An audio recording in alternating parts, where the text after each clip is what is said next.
Hola, continuamos ahora con el segundo tema de esta serie Ágape y Eros. Y ustedes recordarán que en la presentación anterior habíamos visto cómo Jesús nos reveló el amor de Dios, cómo Jesús nos reveló el amor del Padre.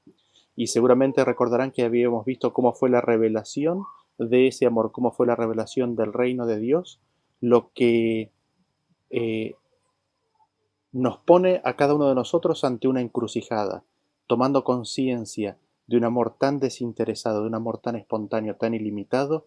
¿Cuál es la respuesta que vendrá del ser humano?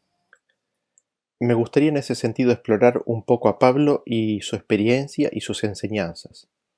Uno puede tratar de elucubrar, sacar distintas lecciones de la experiencia del camino a Damasco y eh, imaginarse elucubraciones psicológicas respecto de la experiencia por la que atravesó Pablo.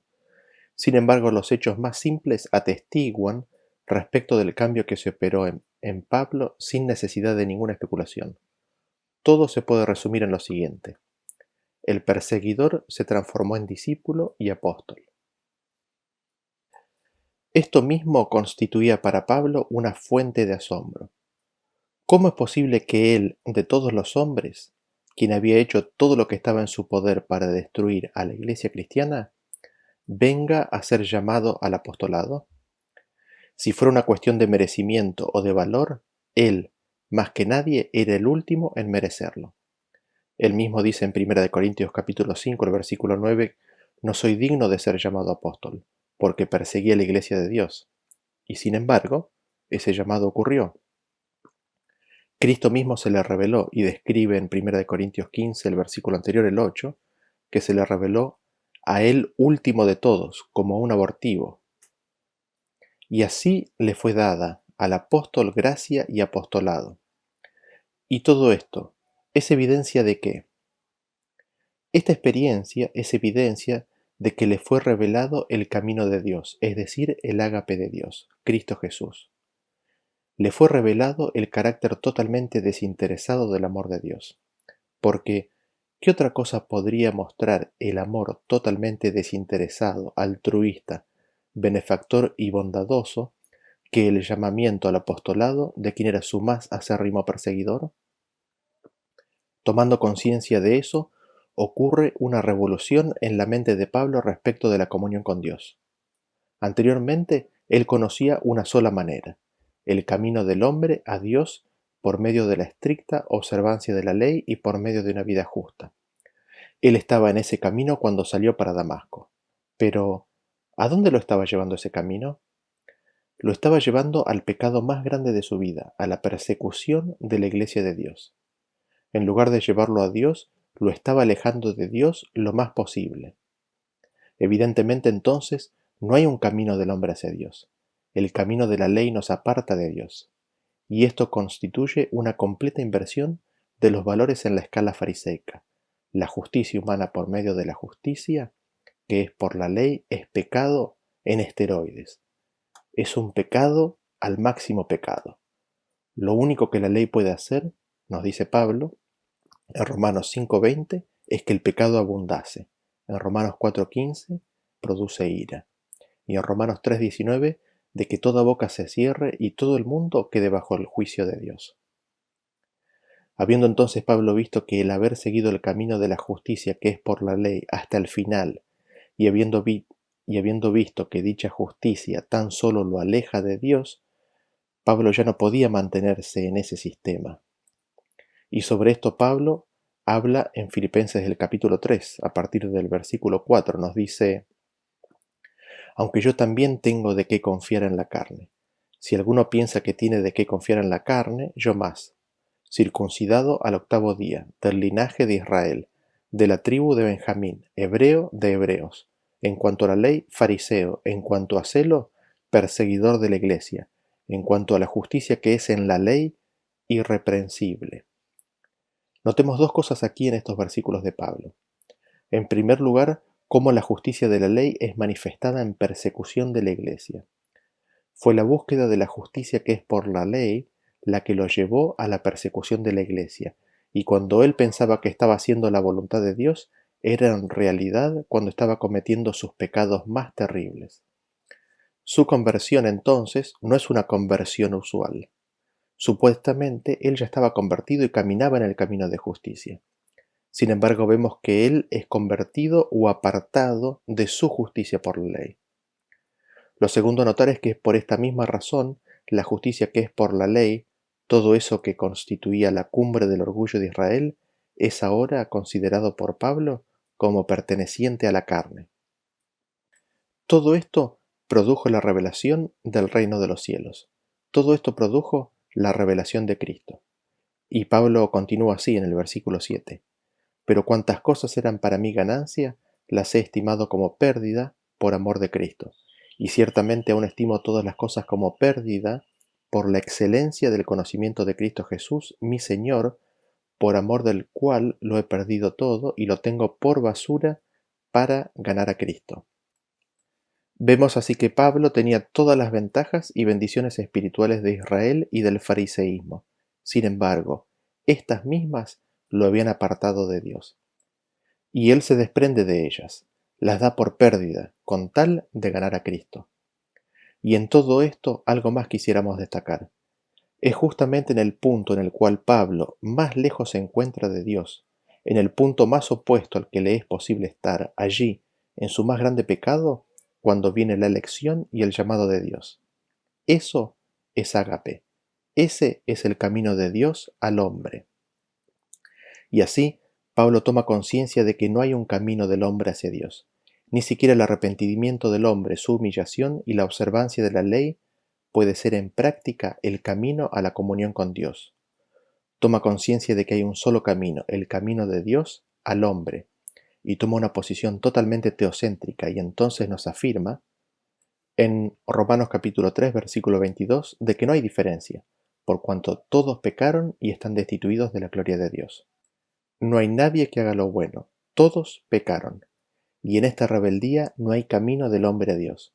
Sin embargo, el camino de Dios al hombre es manifestado. En 2 de Corintios 5:18 nos dice, y todo esto proviene de Dios, quien nos reconcilió consigo mismo por Cristo. Dios estaba en Cristo reconciliando consigo al mundo. La historia de Pablo es la historia de un ferviente y sincero fariseo que en la búsqueda de la justicia viene a ser el primero de los pecadores, y justo en el mismo acto de su pecado más grande, escucha la voz y el llamado de aquel que dice, no he venido a llamar a justos, sino pecadores. Y dado que el camino de Dios que lo alcanza ahora él es justamente opuesto al camino de la justicia por la ley, y el mérito puede ser descrito este camino entonces como el camino de la gracia. Así, Pablo puede afirmar en 1 Corintios 15:10, pero por la gracia de Dios soy lo que soy. Y la gracia de Dios convirtió a un perseguidor en apóstol. ¿Y en qué clase de apóstol? En uno que tuvo como mensaje central la cruz de Cristo. Y esta revolución que existe en la vida de Pablo, este deslumbrar y tomar conciencia del camino de Dios al hombre, se traduce en Pablo en un esfuerzo consciente de revelar la cruz de Cristo. Por eso dice en 1 Corintios capítulo 2 versículo 2, pues me propuse no saber entre vosotros cosa alguna sino a Jesucristo y a este crucificado. Él sabe que es enviado a predicar el Evangelio y para él no es nada más que Cristo y la cruz. Cualquier cosa que se interponga es evitado, no sea, como dice en 1 Corintios 1:17, de que se haga vana la cruz de Cristo. Y Pablo explica por qué. En 1 Corintios 1:18 dice, porque la palabra de la cruz es locura a los que se pierden, pero los que se salvan, esto es a nosotros, es poder de Dios. Y en esto Pablo va a contrapelo de la demanda de los religiosos y de los no religiosos. Porque dice en 1 Corintios 1:22, los judíos piden señales, los griegos buscan sabiduría, pero nosotros predicamos a Cristo crucificado, para los judíos ciertamente tropezadero, y para los gentiles locura, mas para los llamados, así judíos como griegos, Cristo poder de Dios y sabiduría de Dios. ¿Y por qué le da tanta importancia a la cruz? Pablo le da tanta importancia porque entiende que la cruz es el camino de la comunión de Dios al hombre. Dios estableciendo a Cristo como medio de expiación. No hay camino a Dios por la justicia que es por la ley. Esa es toda su experiencia anterior. Consiguientemente, el Evangelio de Pablo consiste en una lucha en contra y por liberarse de la justicia que es por la ley.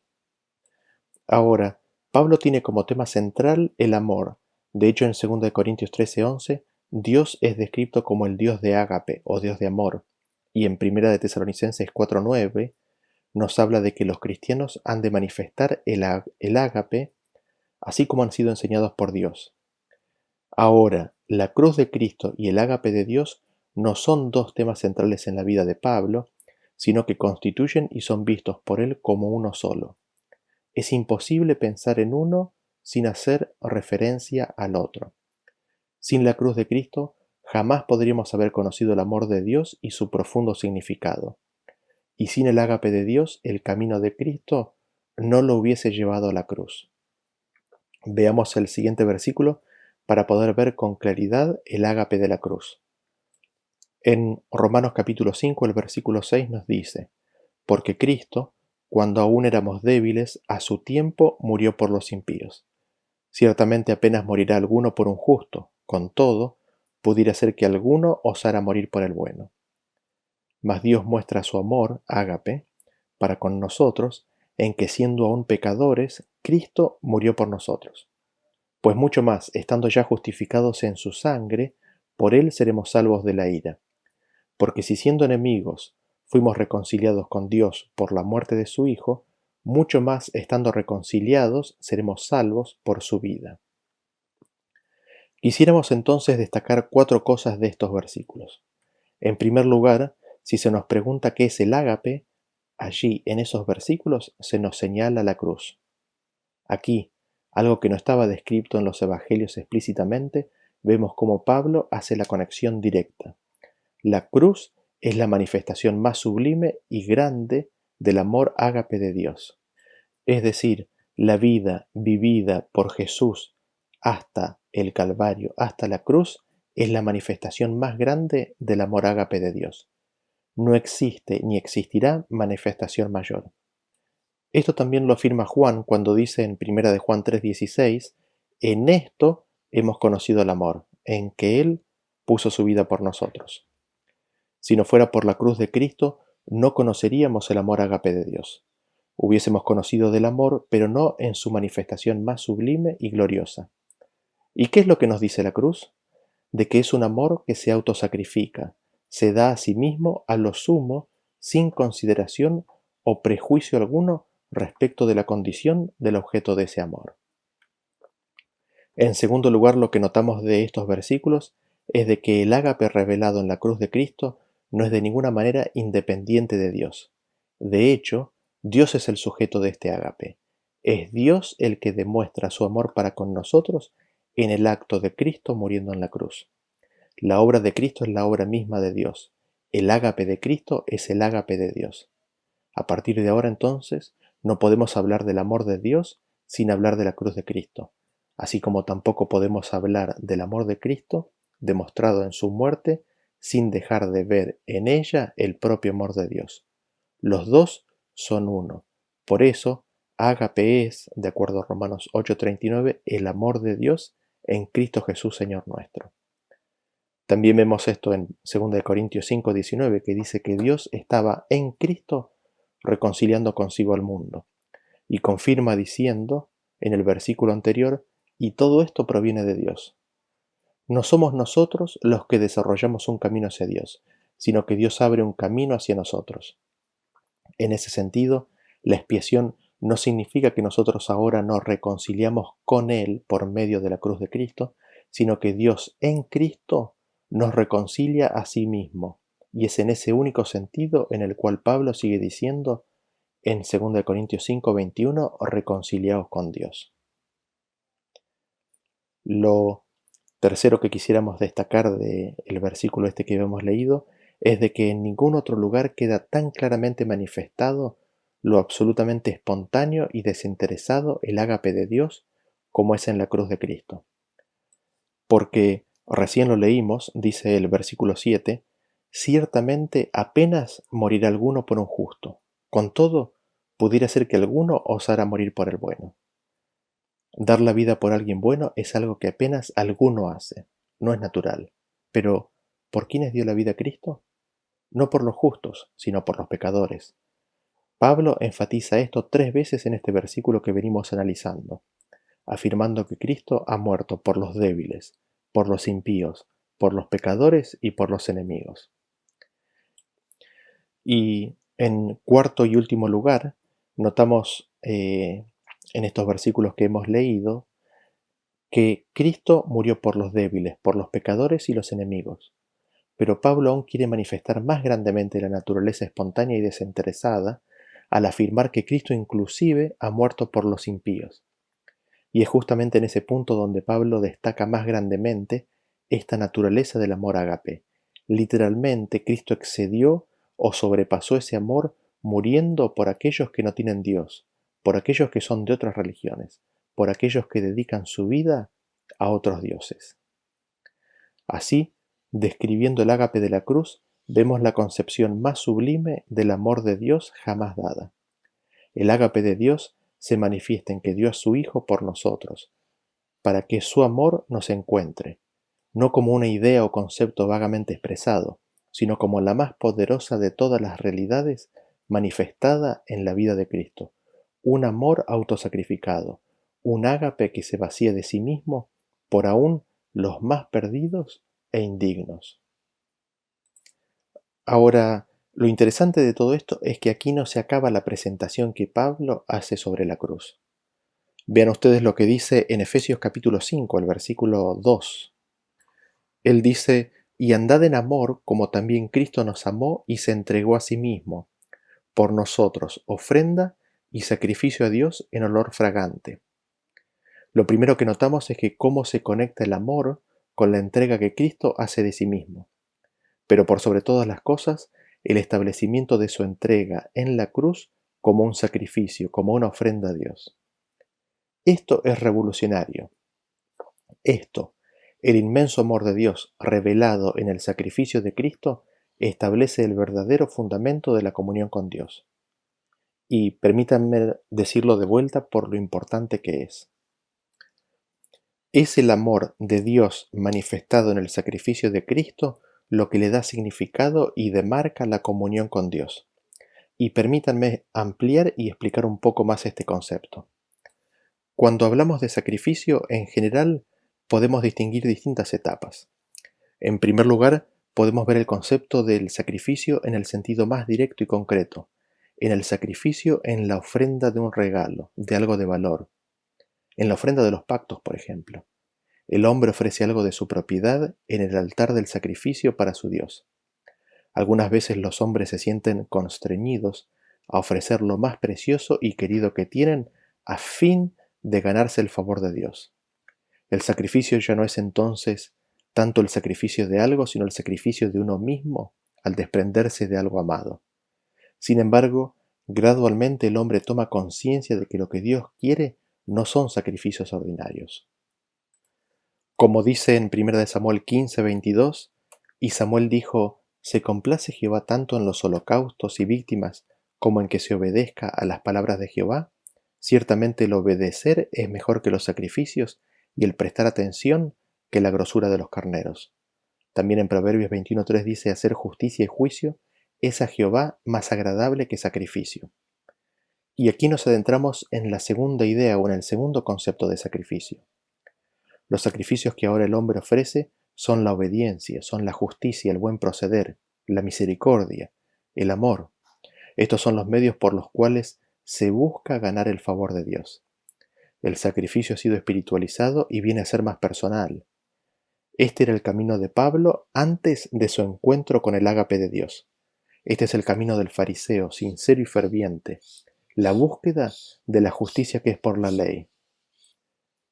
Es acercarse a Dios con los méritos de una vida ordenada, justa, obediente.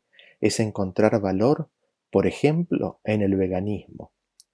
Sin embargo, la pregunta aún permanece: ¿es la obediencia y la justicia del hombre y su amor lo suficientemente puros como para hacer sacrificios aceptables ante Dios? Y es justamente la realización de esto lo que nos lleva al siguiente concepto de sacrificio, y nos adentramos aquí a este tercer concepto entonces. Los sacrificios ahora que se ofrecen ya no consisten en los logros éticos que el hombre puede alcanzar, sino como dice en Salmos capítulo 51, versículo 17, los sacrificios de Dios son el espíritu quebrantado, al corazón contrito y humillado no despreciarás tú, oh Dios. Este es el sentido religioso del sacrificio. En la presencia de Dios, nada es más apropiado sino la humildad en el hombre, y es la humildad y la humillación solo lo que le da valor al hombre ante Dios. Y aquí parecería que el hombre ha llegado al cenit, al límite del sacrificio. Se ha ofrecido a sí mismo, su más querido, la obra de su vida, se ha entregado a la obra de justicia, a la obra del Señor. Y hasta puede llegar a declarar que todo esto lo ha hecho en contrición y humildad. ¿Qué más puede ofrecer? Sin embargo, aún queda algo más, casi como oculto, que no está incluido en este sacrificio. Y esto que no está incluido, oculto, que permanece en el corazón del hombre, es justamente lo opuesto al sacrificio. Aquel que piensa en la humillación y la humildad como el camino a Dios, y que es su humildad lo que lo hace aceptable ante Dios, es en definitiva cualquier cosa menos humilde. Y así vemos cómo el sacrificio es espiritualizado y toma cada vez un aspecto más personal. Sin embargo, al final, todo termina siendo modificaciones de lo mismo. En cada paso, en cada etapa, aún sigue siendo el camino del hombre hacia Dios. El sacrificio está aquí visto en sus distintas etapas, sigue siendo aún el camino del hombre hacia Dios. Y aquí es donde Pablo deja claro que la cruz de Cristo es juicio contra el camino de la justicia por la ley y el camino de la humildad. La cruz nos muestra que no hay camino posible del hombre hacia Dios. Al mismo tiempo, la cruz ha invalidado todo sacrificio que el hombre pueda ofrecer como medio para acercarse y entrar en comunión con Dios. Y abre un sacrificio totalmente diferente a la vista. En la cruz de Cristo, el que hace el sacrificio no es el hombre, ni tampoco es Dios el que recibe dicho sacrificio.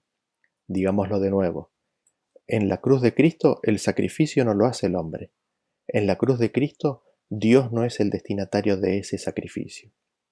La cruz de Cristo es el sacrificio propio de Dios, y el destinatario de ese sacrificio es el hombre. Como dice en 2 Corintios 5:18, todo esto proviene de Dios, quien nos reconcilió consigo mismo por Cristo, que Dios estaba en Cristo reconciliando consigo al mundo. El sacrificio ya no es el camino del hombre hacia Dios, sino el camino de Dios hacia el hombre.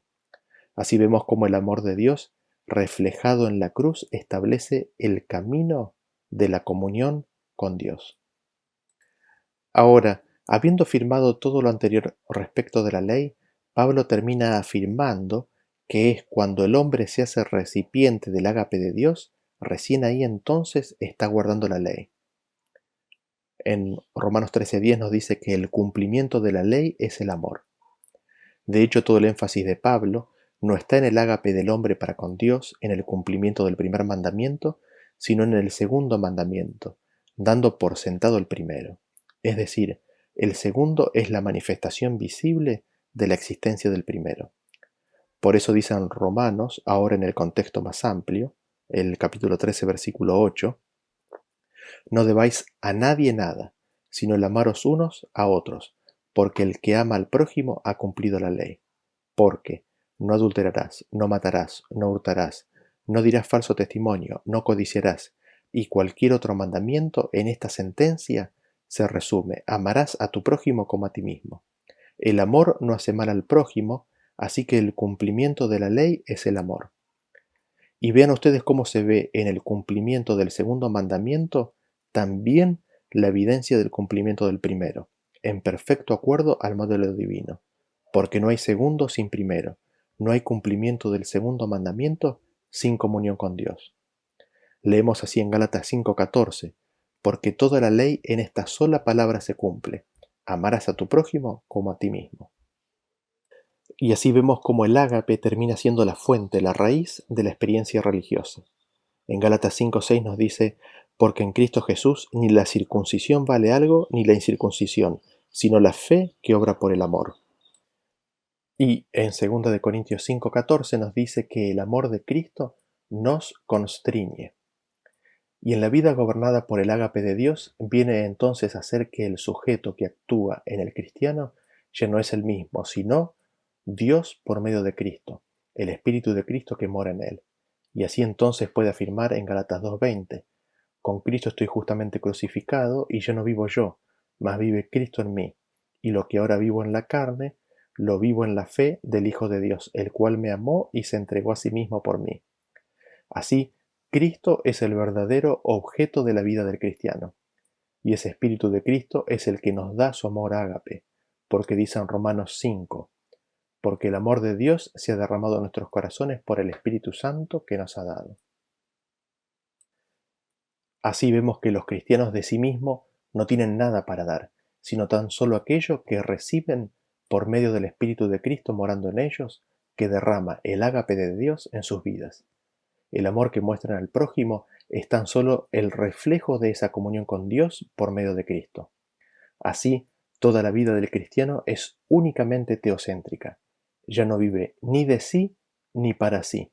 En 2 Corintios 5:17 dice, de modo que si alguno está en Cristo, nueva criatura es. Las cosas viejas pasaron, he aquí todas son hechas nuevas. Habiendo visto entonces este punto respecto del segundo mandamiento, el de amor al prójimo, también es necesario revisitar el concepto que algunos han tratado de introducir de un amor propio. Así como habíamos visto en el video anterior, en los escritos de Pablo también encontramos una oposición frontal al amor propio. A veces se ha pensado en hacer una distinción entre un mal amor propio de características bajas y un buen amor propio de elevadas características espirituales, y se ha intentado introducir este amor propio supuestamente elevado como un tercer mandamiento. Pero ya hemos visto el error que esto es. El amor propio está totalmente excluido, porque en Romanos 8:39 nos dice que es el amor de Dios, que es en Cristo Señor Jesús nuestro. Es el amor de Dios, no es el amor propio. Y ese amor es el estándar. Es de uno que se da a sí mismo, se autosacrifica, siendo por consiguiente lo opuesto al amor adquisitivo.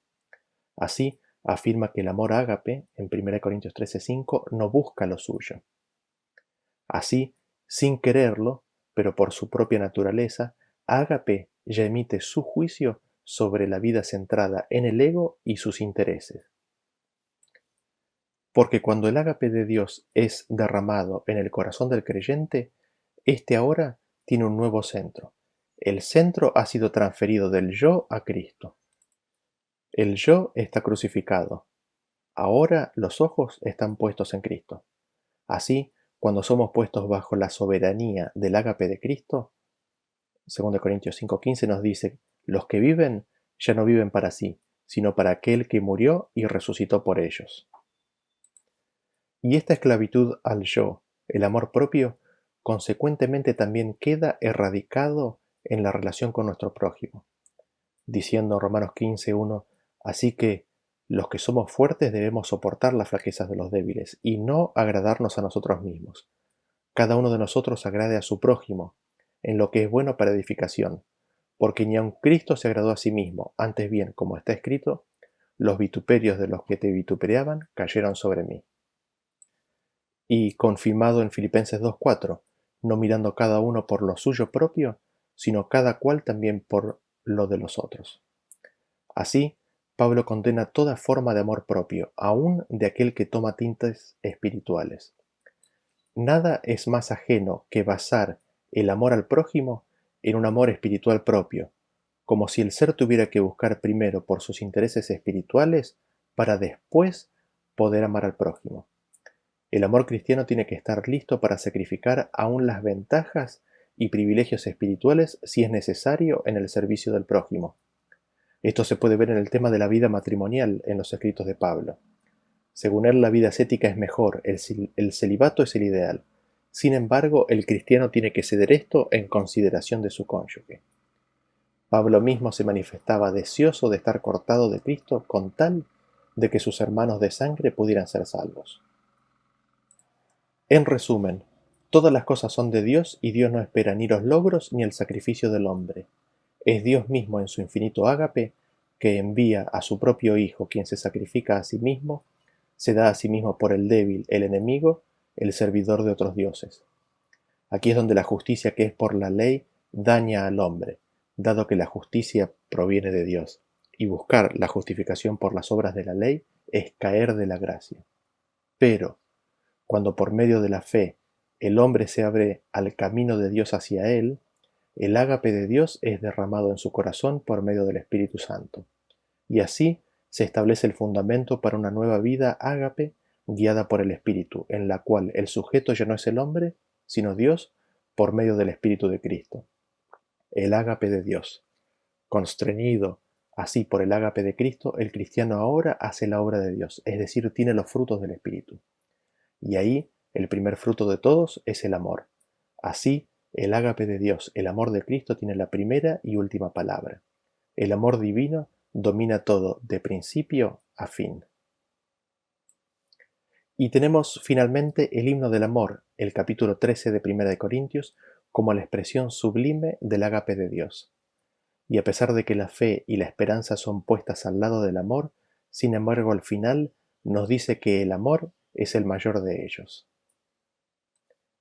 El amor es el camino más excelente que Pablo nos quiere mostrar, y luego de exaltarlo, nos llama a seguir el amor.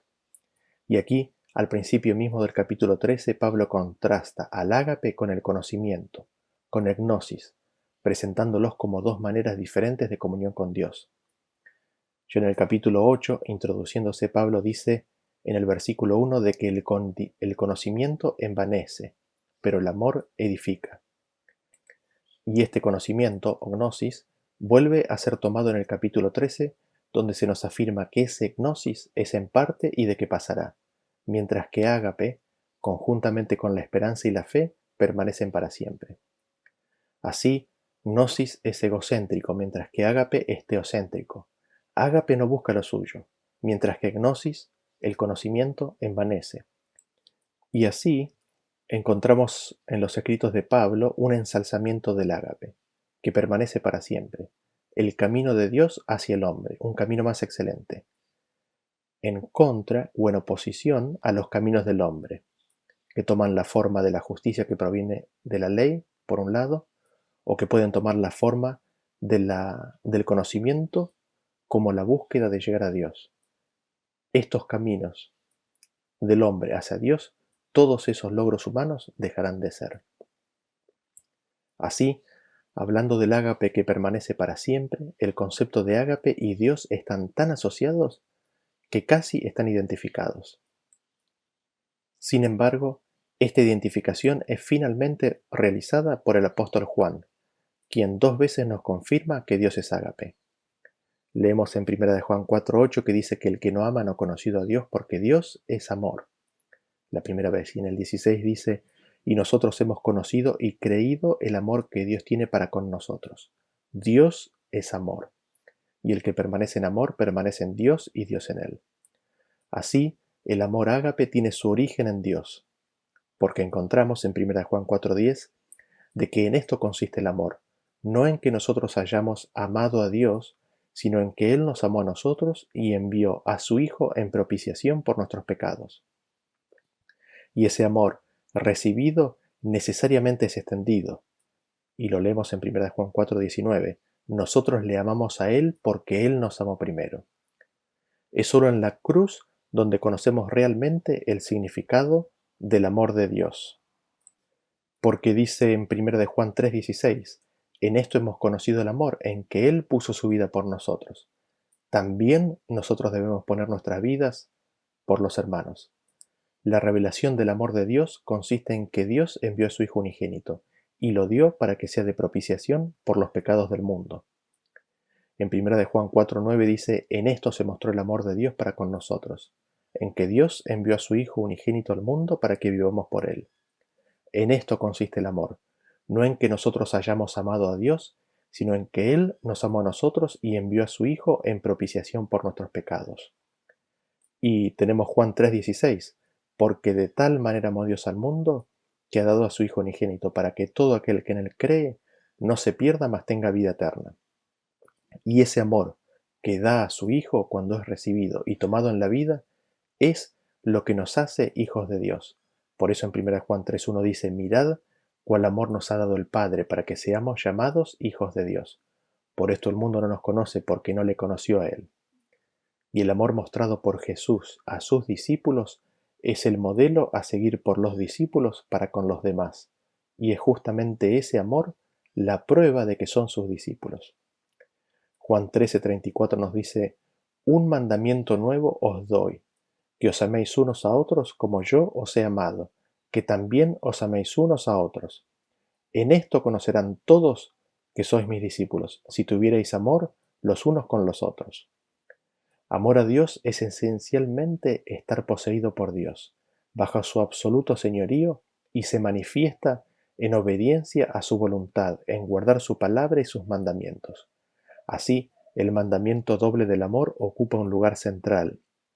Es un mandamiento viejo que ha sido dado desde el principio, pero es Cristo el que le dio su verdadero y completo significado, con lo cual ahora Juan habla de un nuevo mandamiento. En Juan también encontramos ese total rechazo al amor propio. Está más claramente detallado en 1 de Juan 2 a partir del 15, dice: no améis al mundo ni las cosas que están en el mundo. Si alguno ama al mundo, el amor del Padre no está en él, porque todo lo que hay en el mundo, los deseos de la carne, los deseos de los ojos, la vanagloria de la vida, no proviene del Padre, sino del mundo. Juan apela a que no amemos al mundo ni las cosas del mundo, y luego explica qué es el mundo. El mundo es el amor propio. El mundo es justamente los deseos de la carne. El mundo es el deseo de la carne propia, los deseos de los ojos, la vanagloria del mundo. Así, el amor propio es radicalmente opuesto al amor de Dios, porque allí donde está el amor del mundo, el amor del Padre no ha sido recibido. Ahora, en Juan encontramos un vistazo aún más de cerca al origen de este amor ágape de Dios derramado en la humanidad. Juan, luego de afirmar que la esencia misma de Dios es ágape, de que Dios es ágape, nos repite las palabras de Jesús. En Juan 17:24 dice: porque me has amado desde antes de la fundación del mundo. En Juan 3:35 dice: el Padre ama al Hijo y todas las cosas ha entregado en su mano. En Juan 5:20 dice: porque el Padre ama al Hijo. En Juan 15:9 dice: como el Padre me ha amado, así también yo os he amado, permaneced en mi amor. Este amor ágape, entonces, es el amor con que el Padre originalmente amó a su Hijo.